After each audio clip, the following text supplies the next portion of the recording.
Episode 7. They sent me to the wrong place again. But this time I refused to give up. Have you ever felt like the universe was conspiring against your dreams? Have you ever experienced that frustrating sensation of being pushed in one direction when your heart desperately pulls you in another?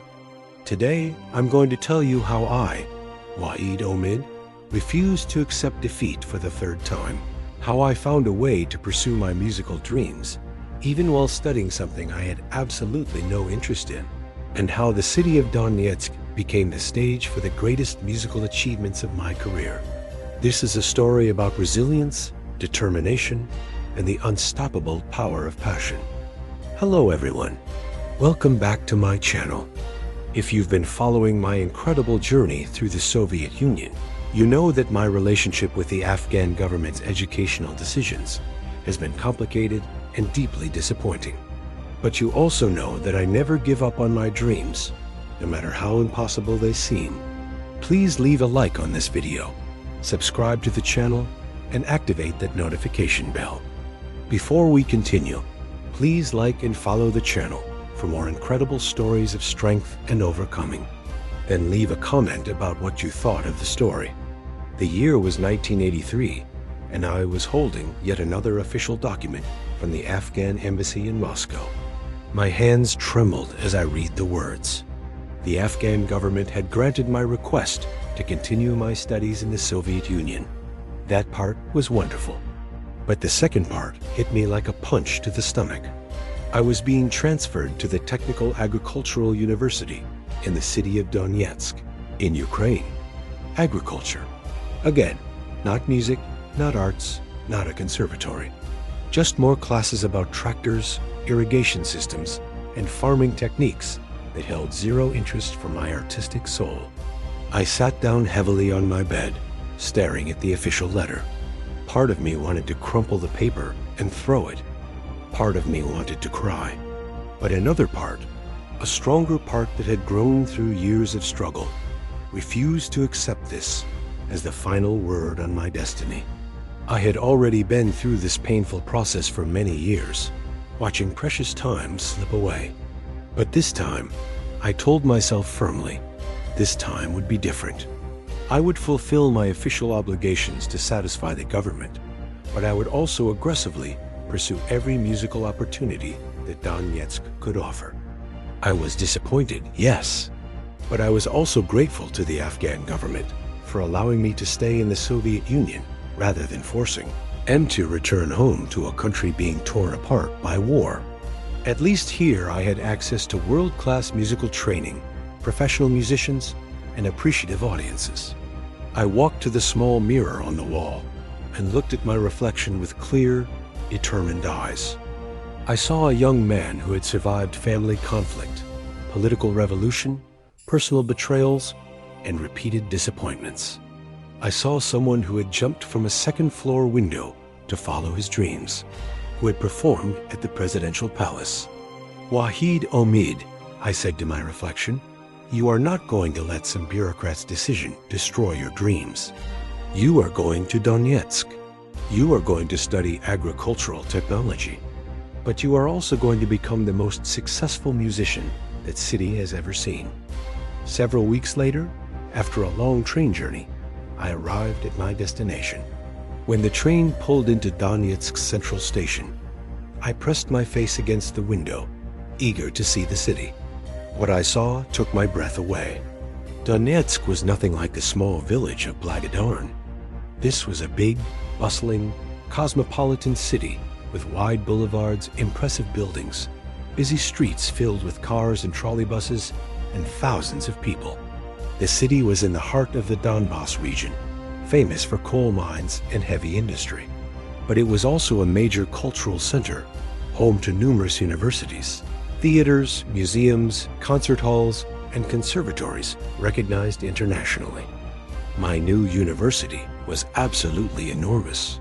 The Technical Agricultural University occupied a vast campus with multiple large buildings, laboratories, dormitories, sports complexes, and libraries.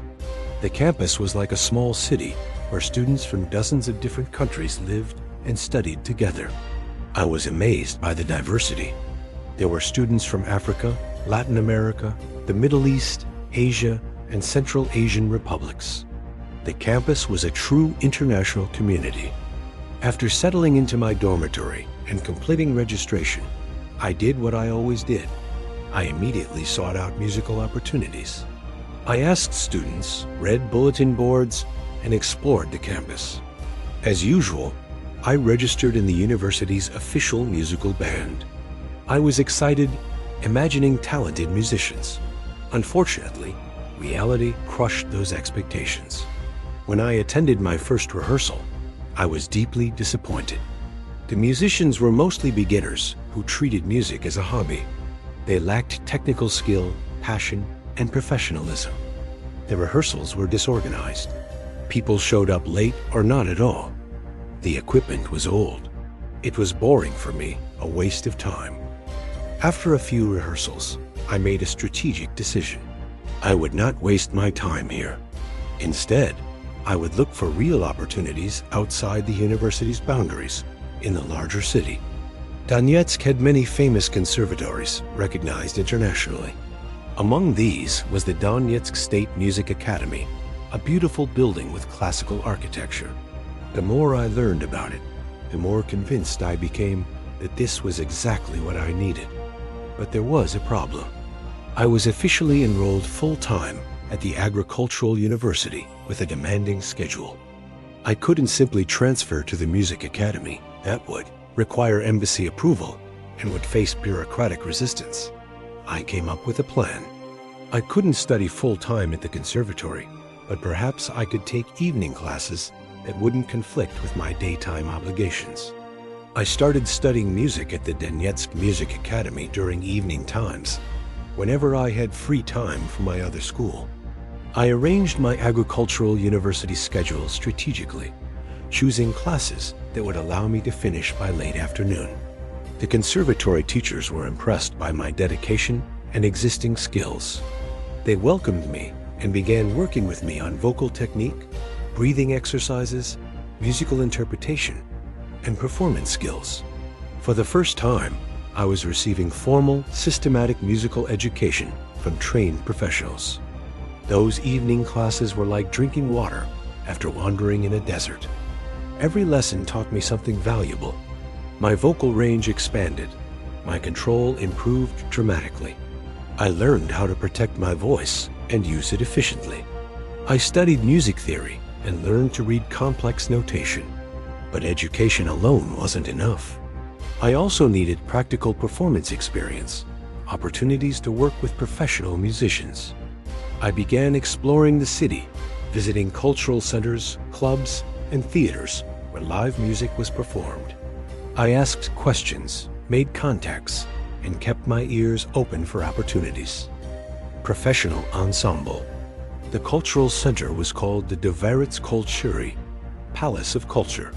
It was an impressive building with grand architecture and beautiful concert halls. It served as the main cultural hub for the entire city. One day, after finishing my agricultural classes and before heading to conservatory lessons, I made a bold decision. I decided to go to that cultural center and look for opportunities. I knew it was audacious for a foreign student with no connections to simply show up, but I had learned that sometimes you have to create your own opportunities. I dressed carefully in my best and most modern clothes. By this time, I had transformed myself into a good-looking, modern-dressed young man with big dreams and lots of hopes to become a great musician. I carried that confidence as I made my way through the city streets. When I arrived, I was impressed by the building's grandeur. I asked around and found my way to the offices where musical programs were managed. I explained that I was interested in the professional music band and that I was a vocalist with significant experience. The secretary looked me up and down skeptically. "Do you have an appointment?" "No," I admitted, "but I'm a professional singer with years of experience, and I believe I could contribute significantly if given the opportunity." Something in my confident manner must have impressed her. She made a brief phone call, then told me, "Wait here. Someone will speak with you shortly." About 15 minutes later, a tall, distinguished-looking man appeared. He introduced himself as Vladimir Petrovich, the musical director of the Cultural Center's professional ensemble. "So," he said, studying me with curiosity, "you're a singer. Tell me about yourself." I took a deep breath and launched into a summary of my musical background. I told him about my years performing in Afghanistan with my modern band, about concerts at schools, theaters, and the presidential palace. I told him about my time in Blagodarn, where I had become very popular. I told him about my current studies at both the Agricultural University and the Music Conservatory. Vladimir Petrovich listened attentively. When I finished, he said simply, "All right, come with me. Let's hear what you can do." He led me to a large rehearsal room where several musicians were setting up instruments. The room had excellent acoustics and professional equipment. "Everyone," Vladimir Petrovich announced, "this is Wahid from Afghanistan. He says he's a singer. Let's see what he can do." It was an exciting moment of my life to meet these real, highly professional musicians. But I was already very confident with myself, ready to show my musical ability and talent. I had learned the Russian language very well by this point, speaking without any noticeable foreign accent. I had also developed a great music repertoire, covering multiple languages and styles. "What would you like me to sing?" I asked. He conferred briefly with his musicians, then said, "Do you know Podmoskovny Veshera?" A famous Russian song. "Of course," I replied with a confident smile. "In what key would you like it?" They seemed pleasantly surprised. We quickly agreed on a key. The musicians picked up their instruments, and after a brief introduction, I began to sing. The room fell completely silent except for the music and my voice. I poured everything into that performance. All my training, all my experience, all my passion. I connected with the lyrics emotionally, controlled my breathing perfectly, and hit every note with precision. When the final note faded away, there was a moment of absolute silence. Then Vladimir Petrovich began clapping enthusiastically, and the other musicians quickly joined in. "That was excellent," Vladimir Petrovich exclaimed. "Truly excellent. Where did you learn to sing like that?" After showing them my musical talents, they immediately, without any hesitation, accepted me to be part of that music band. It was another incredible level of my musical success, a major breakthrough. Vladimir Petrovich explained that the band performed regularly at the Cultural Center, typically 3 or 4 times per week. They played a diverse repertoire: Russian pop music, international hits, jazz standards, traditional Soviet songs, and contemporary music. If you made it this far, leave your like and subscribe. Thank you. My new musical band had great and highly professional lead singers with years of experience. I would be joining them as an additional vocalist. The prospect excited me tremendously. I knew I would learn so much: great harmonies, difficult rhythms, and advanced performance techniques. Vladimir Petrovich outlined the rehearsal schedule. The band rehearsed 3 afternoons per week, with performances in the evenings on Thursdays, Fridays, and Saturdays. He asked if this would conflict with my university studies. I thought quickly. With careful planning, I could make it work. "I can definitely make this work," I assured him firmly. "Music is my priority, and I will organize everything else around these rehearsals and performances." "Good," Vladimir Petrovich said. "We rehearse tomorrow at 3 o'clock. Don't be late. We're professionals here." I left the Cultural Center walking on air, barely able to believe my good fortune. In a single afternoon, I had gone from being a frustrated agricultural student to being a member of the most prestigious professional music band in the city. The following day, I arrived 30 minutes early. I found the practice room and began warming up my voice with exercises my conservatory teachers had taught me. The other musicians arrived gradually, greeting me warmly. When everyone was assembled, Vladimir Petrovich distributed sheet music and began discussing the set list. That first rehearsal was intense, professional, and absolutely exhilarating. We worked through song after song, perfecting arrangements, discussing interpretations, and working out vocal harmonies. The level of musicianship was extraordinary. The rehearsals continued over the following weeks, and I quickly integrated myself into the band. And then, after many days of intensive practicing, finally that magic night arrived. My first official performance with the professional band at the Dvorzh's Kultury. The Cultural Center's main concert hall was impressive. Ornate Soviet architecture, excellent acoustics, comfortable seating for several hundred people, professional lighting and sound systems, and a spacious stage. As performance time approached, the hall filled with audience members, workers, professors, students, artists, party officials, elderly pensioners, and young couples. It was a true cross-section of Donetsk society. Vladimir Petrovich gathered the band backstage. "Remember, we're professionals. Let's give these people the best musical experience of their week."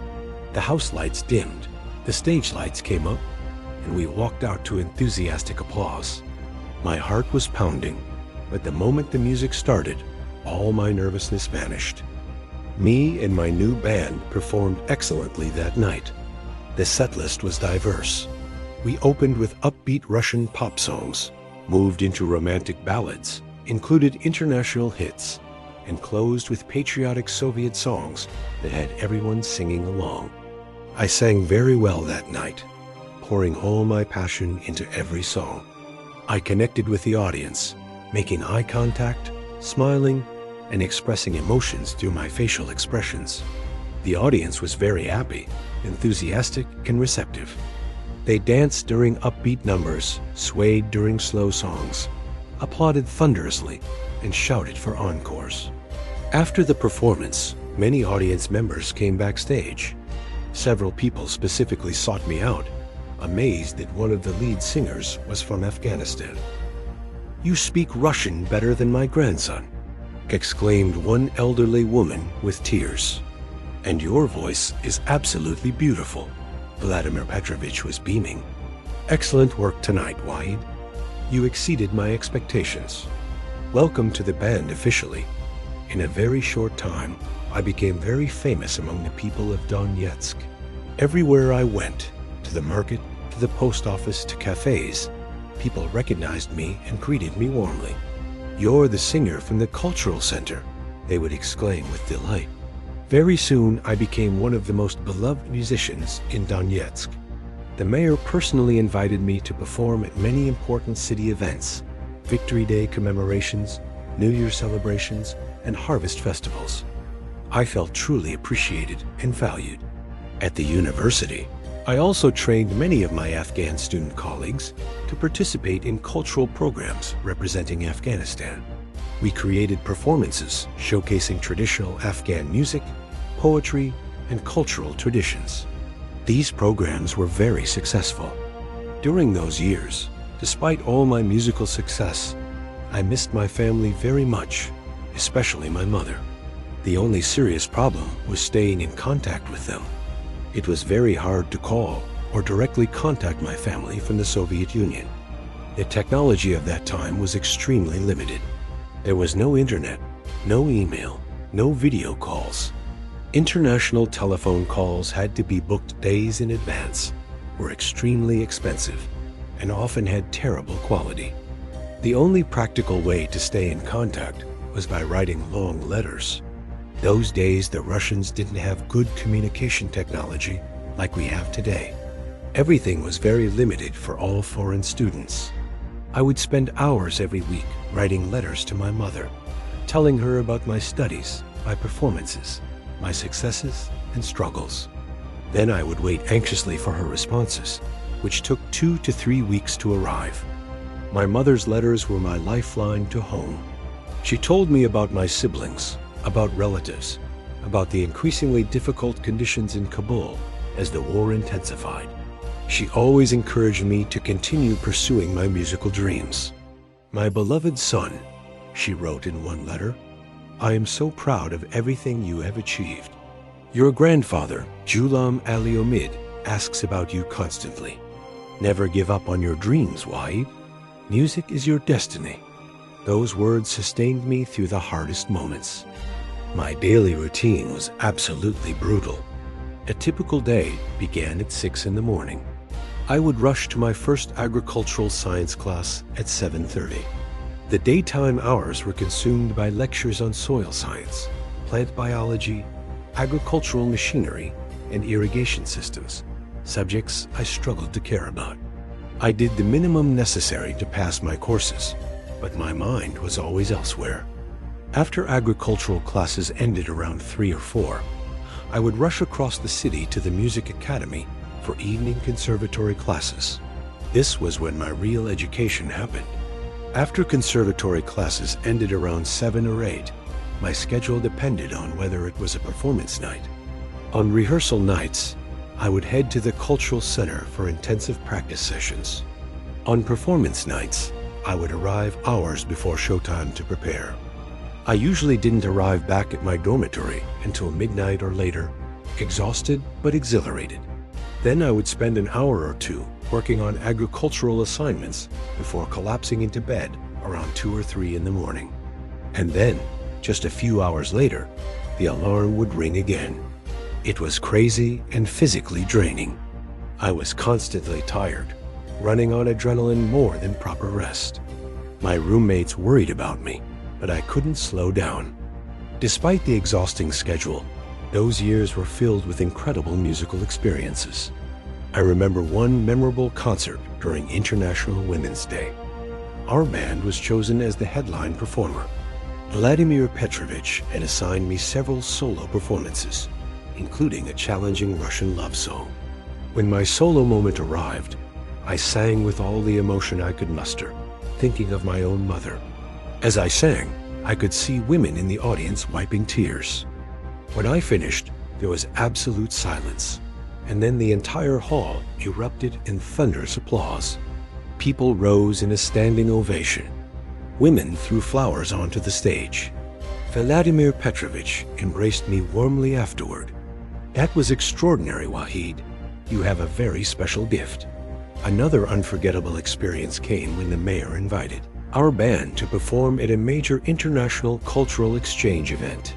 Delegations attended from across the Soviet Union and allied socialist countries. We were chosen to represent Donetsk. The pressure was enormous. When the night arrived, we performed flawlessly. I sang several solo pieces, including a traditional Afghan song in Dari. We received a standing ovation.